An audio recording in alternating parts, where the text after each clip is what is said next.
Good morning, everybody, and welcome to the webinar, Local Government Aquatic Invasive Species Toolkit, presented by the National Sea Grant Law Center and Creative Resource Strategies.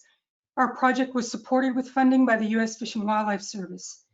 Today's webinar will be recorded, and the presentation will be made available on the new Local Government AIS website at www.localgovais.com, as well as the National Sea Grant Law Center website. If you have any questions during the presentation, please type those questions into the question box, and we will have a Q&A at the conclusion of the presentation. Because of the number of people participating in today's webinar, all of you will be on mute to ensure the integrity of the sound quality of the recording and to minimize any background noise. Today's presenters are Stephanie Otts, Director of the National Sea Grant Law Center in the Mississippi-Alabama Sea Grant Legal Program at the University of Mississippi School of Law, and myself. My name is Lisa Debricare, and I'm President of Creative Resource Strategies, LLC. I'd like to give Stephanie an opportunity to provide a little bit more background information on her, and then we'll get started. Thanks, Lisa. Hi. So the National Sea Grant Law Center is based at the University of Mississippi School of Law. We are funded by the NOAA Sea Grant College Program to provide legal research, education, and outreach to the Sea Grant network around the country. And invasive species has been one of our priority areas for several years now. Lisa and I have worked on a number of projects, including leading efforts to develop a model legal framework for watercraft inspection and decontamination. The National Sea Grant Law Center is also currently working with the Great Lakes Fisheries Commission to develop some infographics and do some comparative analysis related to state invasive species lists. So we're excited about these variety of partnerships, and this project is an outgrowth of a lot of the research that has gone on so far. Thanks, Stephanie. And as I mentioned, my name is Lisa Debricare, and I've done quite a bit of work, mostly in the Western states and Canadian provinces, on aquatic invasive species and other invasive species issues. I've served as the coordinator of the Oregon Invasive Species Council. I've done a bunch of work on dracinids in the Pacific Northwest with the Pacific Northwest Economic Region and Pacific States Marine Fisheries Commission. So we're really pleased to be here today with you, and want to thank those of you that are participating in advance from the case studies who helped us ultimately develop the toolkit that we'll be illustrating today. Great. So today we're excited to share our new local government aquatic invasive species toolkit. So the purpose of the webinar today is to provide a bit of background on the project, including our purpose, goals, and the processes that we use to develop the tool. And then we'll take some time to walk you through the website and its content, and then we'll have plenty of time for question and answers at the end, but also feel free to use the chat box throughout. So throughout our work on invasive species, Lisa and I have noticed that local governments aren't often included in the conversation, even though there are significant roles that they can and do play in prevention and containment efforts. And so in this project, we wanted to explore the connections between the various layers of government with respect to invasive species prevention. These roles are often overlapping, but they are distinct and can vary depending on species or pathway. So despite being overlooked, invasive species can impose significant cost on local governments, as I'm sure many on the webinar today know. So just for example, water officials in Lake Austin, Texas are facing additional control costs of $200,000 to $1 million per year as a result of a zebra mussel infestation that's contaminating or kind of making the water smell bad for their customers. The city of Burlington, Vermont estimates that it will cost $1.3 million to remove ash trees to prevent the spread of the ash borer.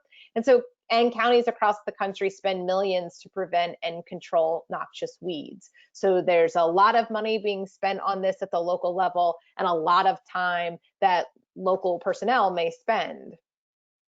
So although the extent of their authority varies by state, city and counties generally have the ability to enact and enforce local laws to protect the welfare, safety, and health of their citizens. Municipalities, therefore, often have the authority to enact ordinances that address invasive species risks, provided they don't conflict with state law. Cities, for instance, could enact an ordinance prohibiting the planting of non-native species in city parks. So different levels of government that work together to collaboratively address invasive species versus making those policies separately can more efficiently protect, mitigate, and control invasive species risks. However, the problem, as we see it, is that local government efforts to address risks are not generally mobilized in a coordinated or effective manner. And so in the creation of the toolkit, we decided to focus on pathways and vectors. Addressing invasive species through pathway management is more efficient and effective than species by species.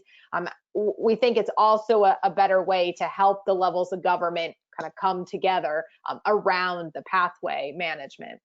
Key pathways include transportation, airplanes and boats, recreational activities, and commercial activities like aquaculture and pet stores. So as I mentioned earlier, federal and state management plans often overlook the role of local governments. While they might be mentioned in passing, federal and state plans rarely identify, define, and sometimes even discuss the role that local governments can play in achieving the goals of those plans.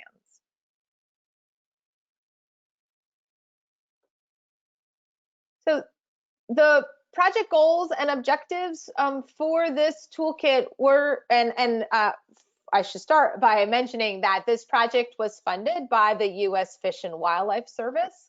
And so we're wanted to acknowledge and we're grateful for the support from Fish and Wildlife. So the goals were to develop municipal case studies to document the planning framework that we'll talk about that we use to identify the high-risk priorities and their AIS and their pathways, as well as potential opportunities available to influence policy or take other measures to enhance prevention and control. And then out of that, to produce an online handbook or toolkit for local entities that provided resources that can guide them through this planning framework and identifying key next steps to advance their efforts. For the case studies that we'll talk about here in a little bit, we set out to select case studies that were very diverse. We wanted to highlight water bodies from across the country with a mix of urban and rural settings. We wanted some different jurisdictional situations and federal relationships, such as whether the Corps of Engineers was actually managing the water body or maybe a national wildlife refuge was close by. And of course, willingness of local officials to participate was important. And the COVID-19 pandemic did pose some challenges, as obviously local governments, city and county officials were, really strapped for time last year. But we were very grateful for the participation of everyone in our project. Thanks, Stephanie. So the project that we used to develop the online toolkit, it started with a significant amount of research on different levels of government and really looking at what some of the local municipalities, counties, and other local governments had been involved with relative to passing ordinances and statutes and other regulations associated with aquatic invasive species. And then, as Stephanie mentioned, we did select a number of case studies and we conducted interviews, and it was really more like discussions with several of these entities to talk about their issues, their locale, some of the ordinances that they had in place, where they had identified gaps, that sort of things.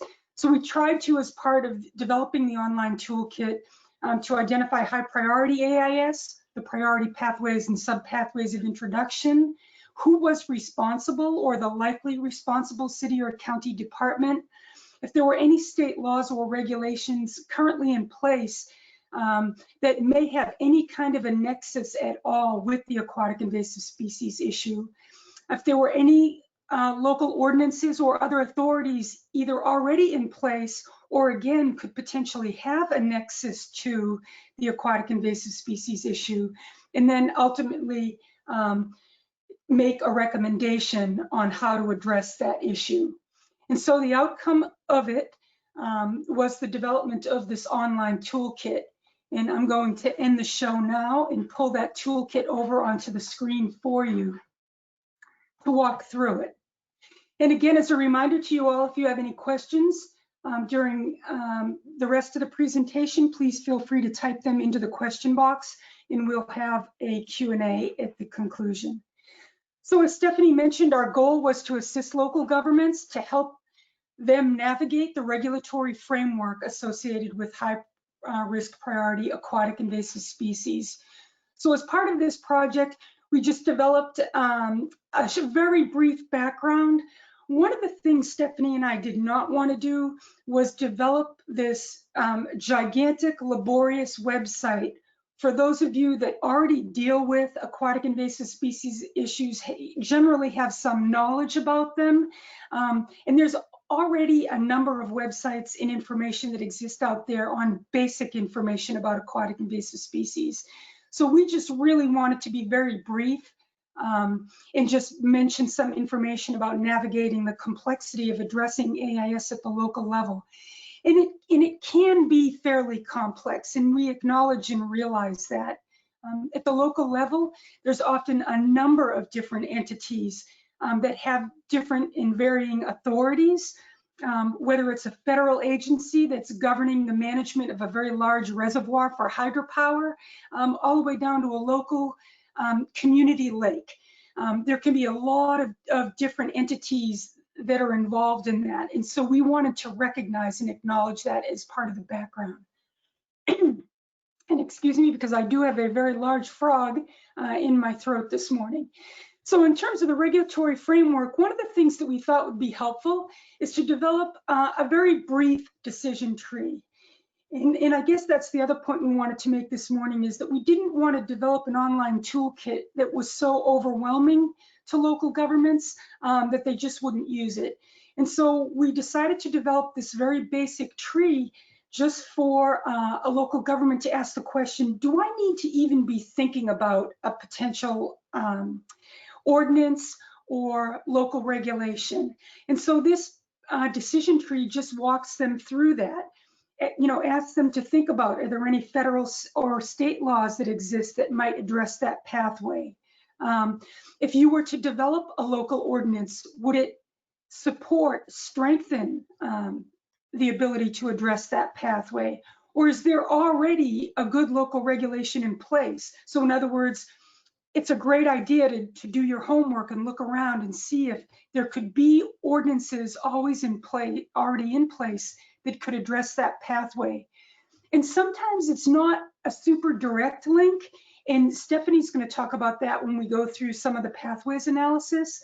There's often ordinances out there that have a potential nexus or a possible alignment that isn't as direct as you might think, but the law is already on the books, and you could potentially use that to address that pathway. And so you could walk through this brief decision tree and ultimately determine that there is no need to create a local regulation, or that it would be wise and prudent to convene some local jurisdictions and state agencies to really look at what the gaps are and define the need for a potential regulation. Or you could come to the conclusion that there really is no need to create an additional regulation.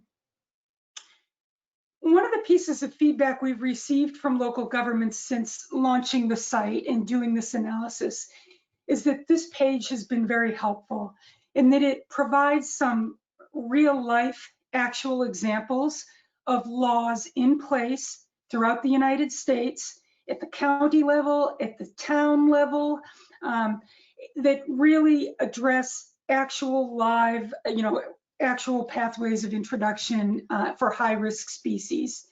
And so we organize these by category, so aviation, water, and within the water category, there's some general ordinances for all aquatic invasive species, and there's some that specifically address certain pathways like stowaways or fish releases. And so we're continuing to build these out. And so we encourage any of you on the webinar today, if you have a local ordinance or regulation that you believe addresses any one of these pathways or ones we have not identified on this site and you would like for us to feature that pathway, please send us a link. You'll see our email addresses at the conclusion of the webinar, and we will most certainly add them to the website. We received 4 suggestions from the first webinar we did, and those are already illustrated on this page. The great thing about having these two is you don't have to develop entirely new language all on your own. And people have learned that through time, that if you've got an ordinance that has passed through a local government, in many instances, you can copy and paste much of that language, knowing it's been through legal analysis, et cetera, in another jurisdiction. The other thing we did was develop a very short, frequently asked questions piece, especially for those entities that may not have a lot of experience in developing or thinking about aquatic invasive species at the local government level. And so we talk about what some advantages are, whether it's really necessary to have local AIS specific regulations.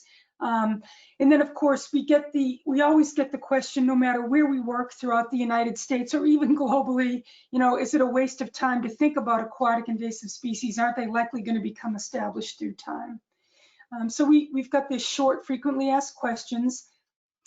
And then the other piece that we really wanted to build out is to have this discussion about how you think about federal, state, and local laws, because there is a nexus across all 3. And so we developed this graphic that describes or illustrates some example of federal laws that deal with aquatic invasive species related issues like the Lacey Act or ballast water management. And then there's state-specific laws that deal with drain plugs and prohibited species lists, in management of state lands and waters, and noxious weed quarantines, and felt soled waders. And then there's ones that are just at the local level, like zoning codes and plant lists, and seaplane landing procedures, and maybe even discharges from aquaculture facilities. And then there's those places where there's a nexus between just state and local laws, like watercraft inspection stations, which if not most of you are familiar with, I would bet all of you are familiar with on this call, as well as the release of aquatic species to waters.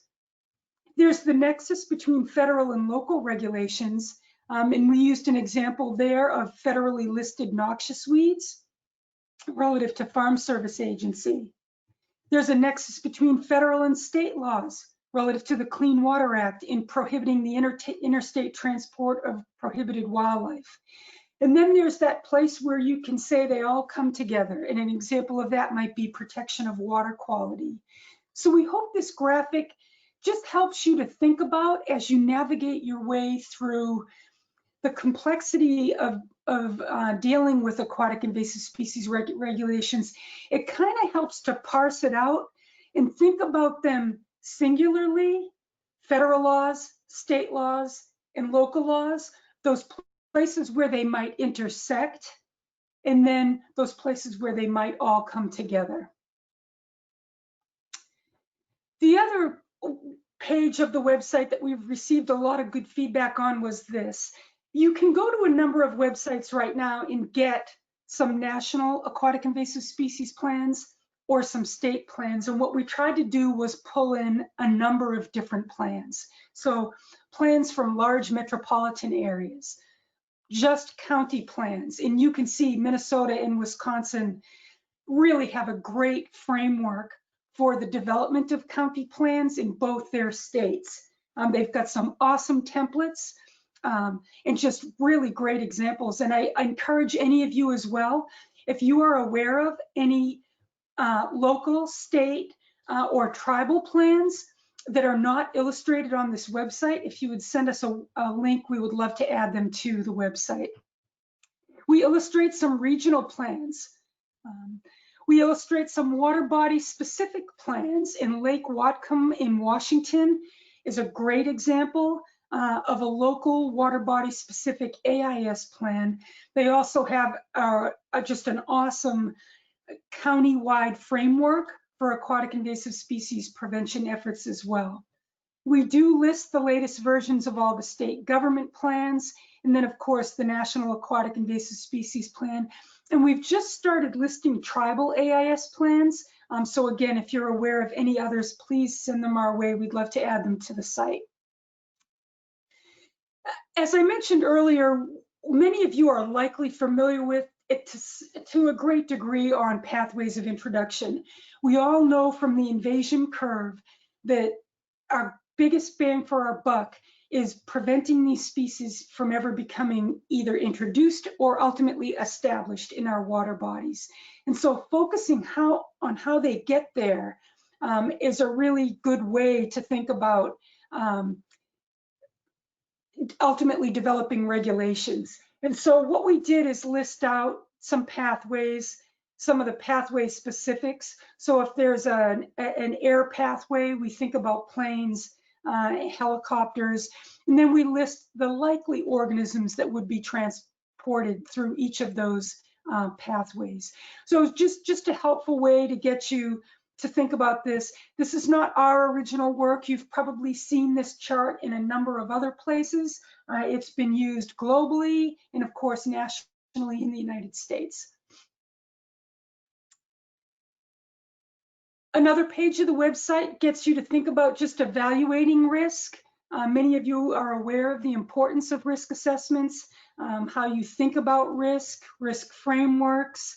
And so doing that at the local level and developing a strong risk management framework is really important to identifying those pathways of introduction that you should expend your limited resources. So we're going to move on now just to the case studies. And so we worked with a number of different entities, the city of Portland in Oregon, Lake Fremont in Minnesota, Lake Shasta in California, Smith Mountain Lake in Virginia, and Smithville Lake in Missouri. And as Stephanie mentioned, we did try to work geographically across the United States in different regions of the country, different size water bodies, different types of aquatic invasive species, different pathways of introduction, to try to illustrate as many examples as possible to give all of you a pretty good feel for how some of these local entities could address their aquatic invasive species efforts. So the first one is the city of Portland in Oregon. Each of these case studies has a Google map you can click on, and it blows up into a large, easily navigable, interactive map with Google Earth. We provide a little bit of background and information on the case study. And for some of them, they've actually done detailed analyses of their aquatic invasive species. And so we've provided links to those as well. I'm going to turn it over to Stephanie now to walk you through the analysis of their regulatory authorities. Great. Thanks. So the way that we went about the regulatory kind of analysis of this was to work pathway by pathway through the local jurisdictions that were part of the case study. And so you'll see in some of the case studies that the water bodies border or are surrounded by more than one jurisdiction. But so for each subpathway, we went through and analyzed to identify, okay, who would be the responsible city or county department for that subpathway? Is there a state law or regulation that is related to that pathway. That's important because, as mentioned, the city and counties can only exercise what authority is granted to them by state law, or what is not expressly preempted by state law. And then we look to see, is there an existing local authority? And then based on what we found, could we come up with some recommendations for a next step to address that pathway? So one thing to keep in mind as you're looking through these case studies is that, not many local governments have, in local laws that address the invasive species risks from all these pathways, right? But there are a lot of local ordinances that touch on elements of the pathway. And so many counties and cities have a Bureau of Parks and Recreation, and their county and city codes touch on use of city lands and city property. And those could be brought into play to address invasive species risks. For instance, like bait, for instance, a city ordinance about fishing at a dock could be amended to discuss or add a restriction with respect to use of live bait. And so that was, the approach to this regulatory analysis by pathway. And so for each pathway, like for land, right, a city and county often has a Bureau of Transportation or a bureau that deals with roads and right-of-ways. These are often the entities that deal with the noxious weed laws, or keeping vegetation free in right-of-ways, or maybe there are local ordinances just dealing with general transportation. And so for something like this, our recommendation was to consider adopting city ordinances requiring the use of best management practices when transporting city vehicles and equipment, or adopting a Parks and Recreation invasive species policy. The later pathways that we talk about, the non-food pathways, live food, animals, those get a little more complicated because there do tend to be some more overlapping state laws, like with respect to aquaculture. Aquaculture is usually permitted at the state level, but there are roles that local governments can play in that. Also with respect to pet stores, and different local business licensing regulations. And so kind of a broad overview, I guess, of that. And we can come back to any of that as we go through the other case studies. Yes, thanks, Stephanie. So the next one is Lake Fremont. So this is in Sherburne County, Minnesota, a 5-foot deep lake, maximum depth of 8 feet. So really a shallow lake, and it's located adjacent to Sherburne National Wildlife Refuge, which is a pretty significant, important bird area. So this lake is susceptible to winter kill. So you can see we try to provide just a little bit of information about each water body. So Stephanie, anything you'd like to mention relative to Lake Fremont? Yeah, so here's one. This is one of the examples of a case study that has multiple jurisdictions. And so there is Sherburne County that has authority, but you'll also see that there are city, authorities as well. And so we tried to identify and break out in these case studies and in these tables the different entities. Like, so for example, for water, the Sherburne Soil and Water Conservation District has some authorities, as well as the County Parks and Recreation Department. And then the city of Zimmerman and the county sheriff. And so here, though, with respect to some of these, like the water pathways, this really depends on who is managing the different activities or entities. So for instance, where are your boat ramps and who is managing those boat ramps? So you may have a water body that has both city and county jurisdictions, but the boat ramps are only located in the county. And so the county would be the only entity likely to be adopting ordinances or policies related to activities at those boat ramps. And so again, these are very interconnected and overlapping authorities, and it's important to know which entity has the authority to take different action with that. Although many of our recommendations in these situations is even if the county does have, for instance, the Sherburne County has a drainage ordinance, and we recommend adding a parallel provision to the City of Zimmerman Code just so you catch it all, and you can have increased enforcement that way.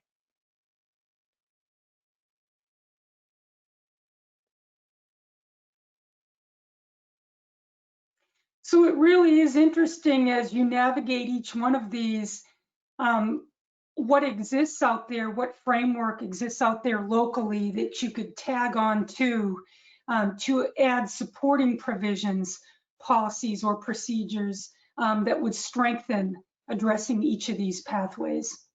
Yeah, for instance, like Lisa, and this comes up often with the pet stores. I had mentioned that, you know, in Minnesota, the state does require an aquarium facility license. But we actually recommend that there could be a role for the city and county to play because it could be tied to a city business license, for instance, in which you ask for whoever's applying for a business license for a pet store or an aquarium to provide their license, their state license, or a verification that they have that state's license. Or you could also use the business license as an opportunity to provide education or information to them about the state laws. And so our recommendations are not necessarily about like criminal enforcement or penalties, but thinking about just ways that you can reach the entities that you're trying to get at for prevention. Great point. Thanks, Stephanie. One of the other case studies is Lake Shasta. This is located in Northern California on the Sacramento River. Hugely popular reservoir. Boaters from throughout the West actually go there. A significant participation from boaters from other states and certainly from other water bodies in Northern California. Located in the Shasta Trinity National Forest. So this is one where we selected it as well because of the nexus with the National Forest. They're very concerned about the introduction of quagga or zebra mussels to this water body. And the local governments have the authority to regulate and determine their own municipal affairs. Cities and counties exercise a broad affair of powers unless specifically prohibited or preempted by the state legislature. So, Stephanie, I'll turn it over to you for the pathway analysis. Yeah, so this one is really similar. Again, you know, this is a case study that has both city and county, but you'll see here, like for example, it's with Plains, the county has the airport, and the airport regulations would be found in the county code. So there isn't any parallel authorities that we found from the city. The city zoning code does have some provisions related to airports and landing areas, but of course that's about siting, right? Not about the regulation of the operations. But you know, the county does have code provisions that address pollution, although they are primarily focused on hazardous materials. But it wouldn't be that much of a stretch to expand those pollution provisions to require compliance with all environmental laws, including AIS.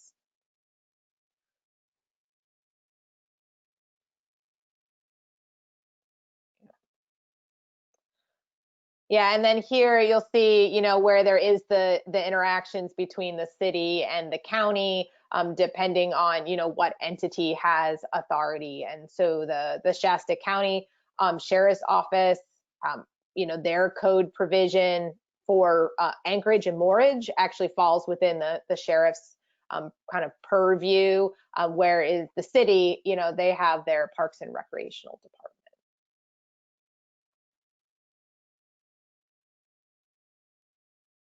So you can see the way this is laid out too, and we encourage you to think about navigating it in this way as well. Because there really are ways to tag onto your existing county code of ordinances to help address. There's a number of these that say you could expand it or tag onto it to address aquatic invasive species. I think there's generally a lack of understanding that, in terms of the need to develop a whole new regulation for something when these frameworks exist out there and you can just grab onto them and use them.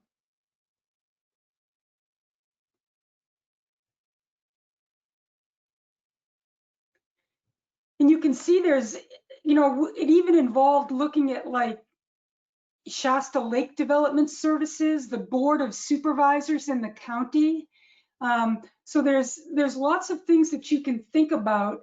You're not really, don't feel restricted, I guess is what we're saying. Really look at everything you've got out there to use this toolkit to its maximum potential.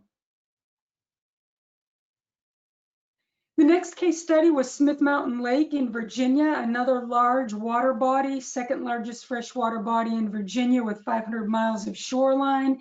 They do already have aquatic invasive species here.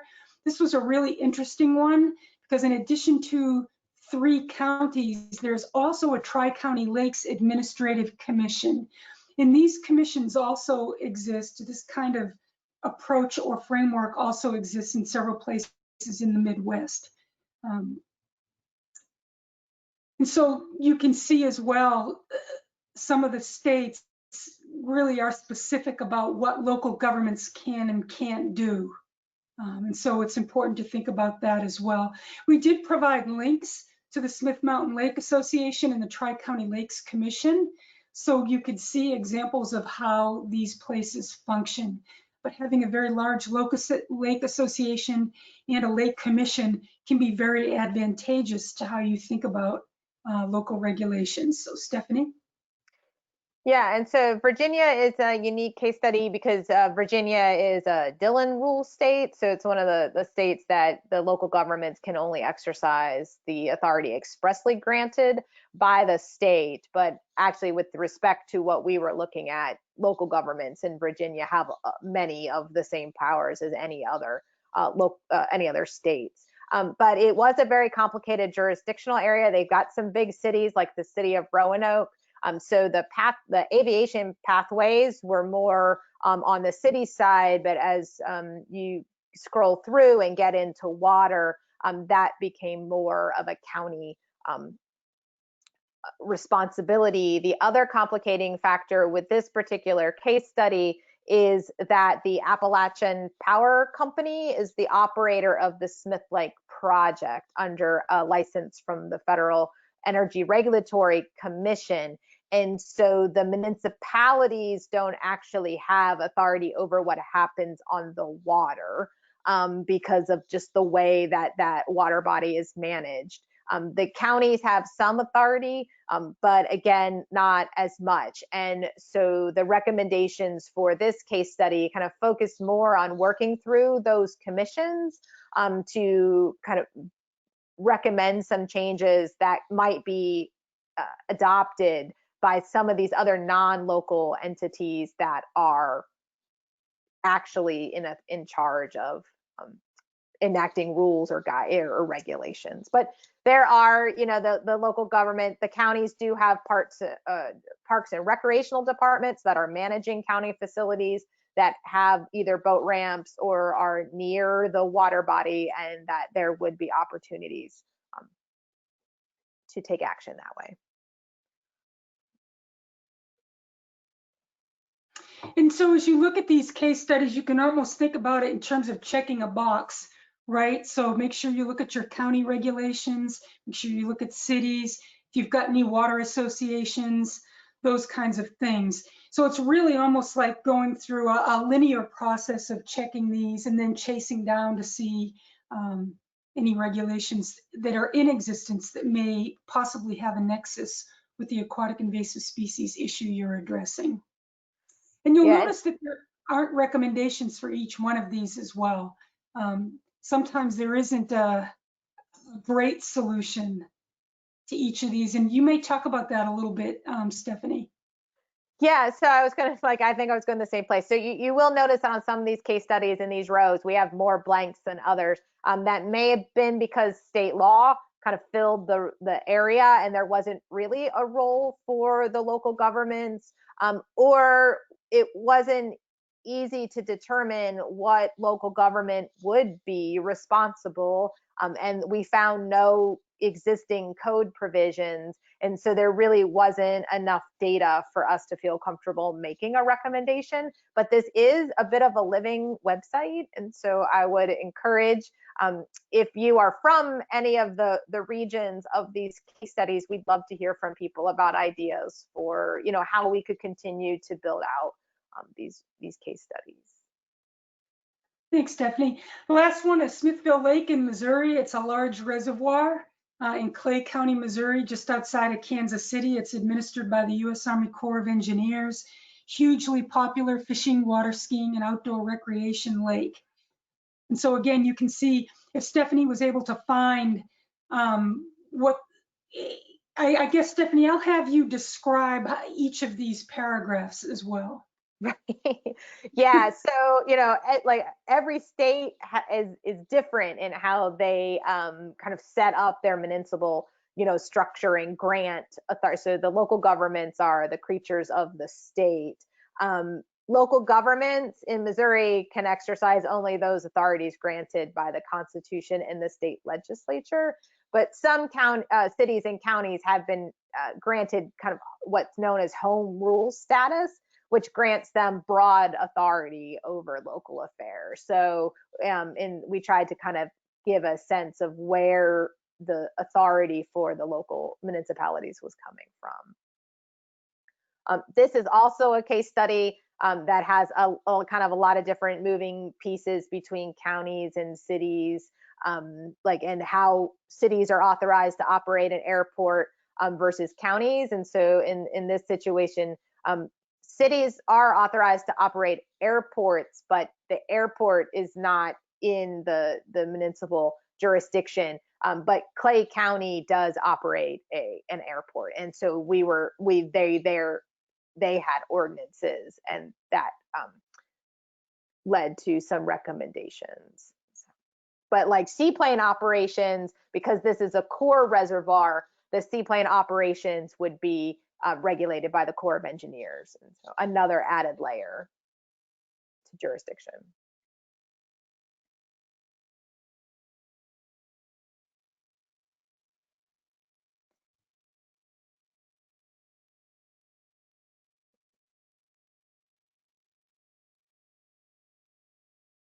But here you can see why the blanks are, these are examples of, so there is a state law and regulation with the county commissioner having a duty to control noxious weeds, but we didn't find any existing kind of local ordinances. So these probably could be potentially built out more.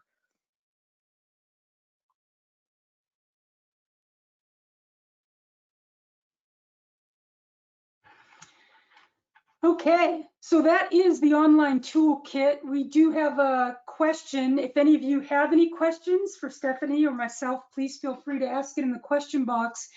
Stephanie, the first question is from Amanda Smith. She's a state employee with DNR, and she said her job is to implement state laws.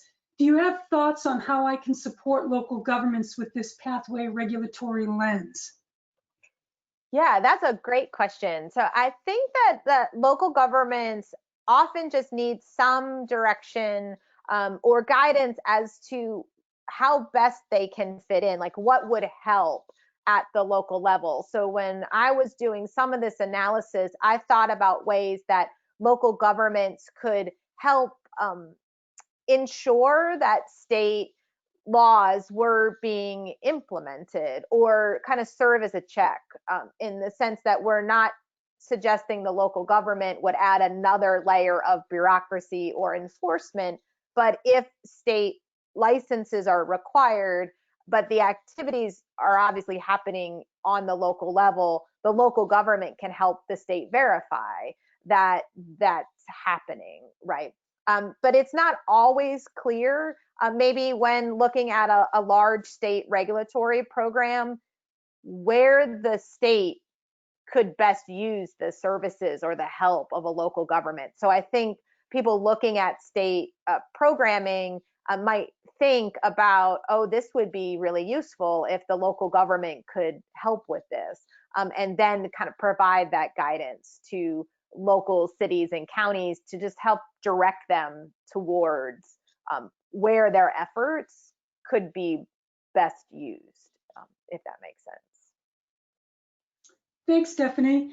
David Wong just said, great toolkit, excellent project, and thanked us. And I guess we would respond by thanking especially those of you on the call today that helped us develop this toolkit by working with you on a case study. And to remind everybody, we can improve this website by you sending us links to anything anything that you might have, whether it's a plan that you know of, a local plan, a tribal plan, any ordinance or local regulation that's not illustrated on our website. And Lisa, I would also mention that, you know, we don't have unlimited capacity and resources, but if you think that this type of pathway analysis, regulatory analysis is useful, and you might want to do it for your municipality or the county level, we'd be, you know, happy to kind of provide more guidance about how we did that and how you might be able to recreate it for your jurisdiction. Thanks for that, Stephanie. Yeah, I forgot to mention that earlier on. Somebody asked, will this webinar recording be available? Yes, it will be available on the National Sea Grant Law Center website, as well as there will be links to the recordings on this website, localgovais.com. And I'll read the rest of this comment because it might be something for the rest of you to think about. Amanda Weberg said, I believe my AIS advisory committee and county commissioners would enjoy seeing this information. So feel free to leverage this content. We've kept these webinars pretty short in the hopes that you could use the webinar itself as a tool to engage with local associations or commissions. So thanks for mentioning that, Amanda, as well. Any other questions or comments before we conclude today's webinar? There's one question here, Stephanie. It says, it's from Richard Dahlman. You mentioned lake associations, but not homeowners associations or local organizations like sportsmen. Would you like to comment on that, Stephanie? Yeah, so that's a great point. And it depends on water bodies. So we didn't mention homeowner associations because for the case studies that we looked at, we at least did not run across any active homeowner association or plans that kind of rose to the top in our analysis. But certainly, depending on where you are and your water body, you may have a homeowners association that has adopted policies or kind of restrictions, whatever the terminology they use, that is relevant and related and should be included in the analysis. So I would encourage people to think about them as well. Definitely. And the one thing we really haven't mentioned is nonprofit organizations. You know, one of the reasons so many of you have even heard about this toolkit is that several nonprofit organizations actually helped promote this webinar. They're very active at the local level with many of you. So they also play an integral role. So there's lots of foundational elements that exist within and around your communities to help address aquatic invasive species efforts. Any final questions or comments before we conclude today's webinar? Give it a second here in the box.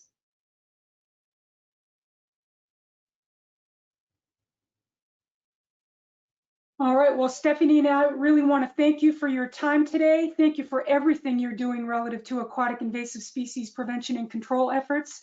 And please send us any information that you'd like to see illustrated on the website relative to plans or local ordinances. Have a great day and stay safe out there.